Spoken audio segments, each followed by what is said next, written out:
और जिस मजबूती के साथ ईरान युद्ध में टिका हुआ है और अभी भी अमेरिका ताबड़तोड़ हमलों से उसे झुकाना चाहता है, उससे सवाल उठ रहा है कि क्या महज सैन्य ताकत से एक वैचारिक व्यवस्था को ध्वस्त किया जा सकता है। जो ट्रंप ईरान के सर्वनाश का मंसूबा पाले हुए थे, वो अभी भी ईरान के साइकोलॉजिकल वॉरफेयर समझ नहीं पाए। ईरान ने एक ऐसा सिस्टम तैयार कर लिया है जो बारूद से भी नहीं ध्वस्त हुआ। अब अमेरिका उसी सिस्टम को तबाह कर देना चाहता है। इस स्पेशल रिपोर्ट में मैं आपको दिखाऊंगा आखिर क्या है ईरान की खुफिया व्यवस्था और क्या अमेरिका का उसे तोड़ने का प्लान, जिससे युद्ध की ज्वाला पूरे अरब में भड़क सकती है। बेहतर व्यवहार करें वरना हम उन्हें खत्म कर देंगे। ये केवल एक सैन्य हमला नहीं है, ये एक व्यवस्था के सफाई की शुरुआत है।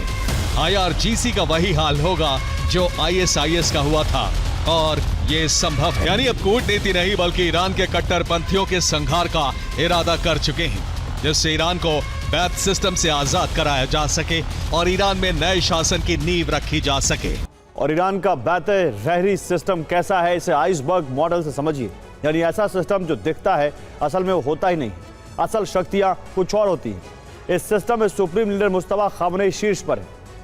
आइसबर्ग पर मॉडल में सतह के ऊपर जो दिखता है वो समझिए।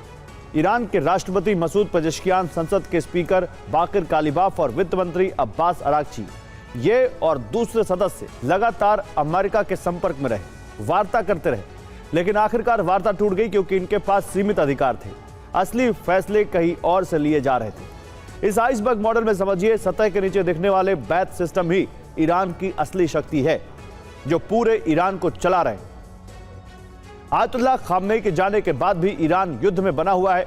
बैथ सिस्टम के प्रमुख चेहरे हैं मोहम्मदी गोलपायगानी, जो सुप्रीम लीडर के दफ्तर में चीफ ऑफ स्टाफ है, अली असगर हिजाजी, जो बैथ सुरक्षा और खुफिया विंग के प्रमुख हैं, वाहिद हगानियन, जो सुप्रीम लीडर के चीफ पर्सनल सेक्रेटरी हैं, अली अकबर विलायती, जो बैथ के अंतर्राष्ट्रीय मामलों के मुख्य सलाहकार हैं, सईद जलीली, जो सुप्रीम नेशनल सिक्योरिटी काउंसिल के सदस्य हैं, अली रजा अराफी, जो गार्डियन काउंसिल के सदस्य हैं। इसके अलावा असेंबली ऑफ एक्सपर्ट्स के सभी सदस्य, जिन्हें सुप्रीम लीडर को चुनने और हटाने का अधिकार है, ये सभी सीधे सुप्रीम लीडर को रिपोर्ट करते हैं। ये ईरान का सबसे प्रभावशाली तंत्र है।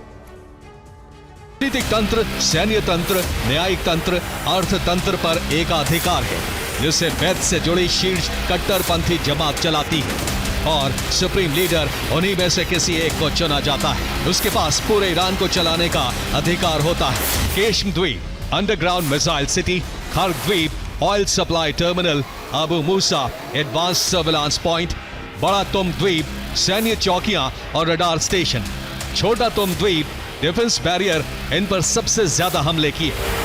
और IRGC यानी इस्लामिक रिवॉल्यूशनरी गार्ड कोर को समझिए। सुप्रीम लीडर मुस्तफा खामनेई इसके सर्वोच्च कमांडर है।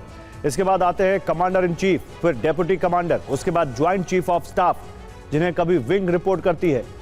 पहली विंग है, सारी विंगें रिपोर्ट करती हैं। पहली विंग है ग्राउंड फोर्सेस, जो जमीनी ऑपरेशंस के लिए हैं। इसके बाद एरोस्पेस फोर्स है, जो मिसाइल और हवाई हमले करती है। फिर सबमरीन और समुद्री ऑपरेशन के लिए IRGC नेवी होती है। इसके बाद विशेष अभियान के लिए कुद्स फोर्स। बासिस फोर्स के पास आंतरिक सुरक्षा, मिलिशिया गुट का जिम्मा होता है। IRGC इंटेलिजेंस, जो काउंटर इंटेलिजेंस ऑपरेशन में काम आती है।